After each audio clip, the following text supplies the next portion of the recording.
So as you remember, we talked about the three different types of biomarkers, and obviously there's many ways to test for these biomarkers. Here we're going to focus again on the immunohistochemical markers. Some of them are quite good, others, just like any immunostains, have their limitations, and so I'll try to highlight what some of those limitations are as well.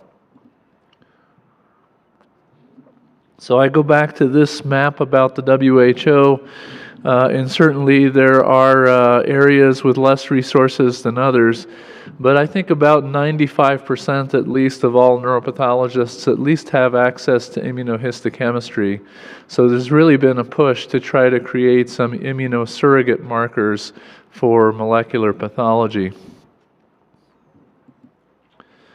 So we'll start off with the gliomas as a general concept, both diffuse gliomas and non-diffuse gliomas, and some of the markers that you've already heard about, and maybe a few new ones. If you take a topic like glioblastoma, this is similar to what we were talking about with medulloblastoma, they may all look essentially the same or roughly the same.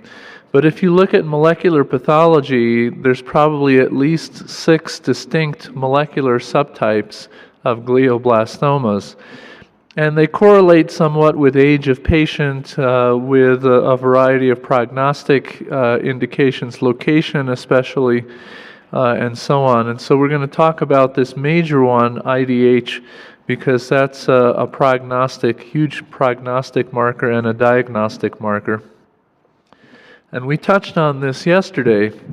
So there's basically the types of mutations that we get in this huge subtype of diffuse gliomas that are IDH mutant occur either in IDH1 or in its homologue IDH2. And typically it's within just one codon of each of those two genes, codon 132 for IDH1 and the homologous codon 172 for IDH2. Now if you look at all the possible mutations, about 85–90% of all of those are one-point mutation that convert arginine to histidine in codon 132.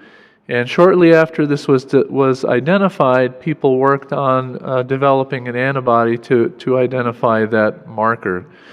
So this is what we do. We use IDH1 on virtually all of our diffuse gliomas. And this is mainly the adult cases that show these mutations, although some of the pediatric cases will show it as well.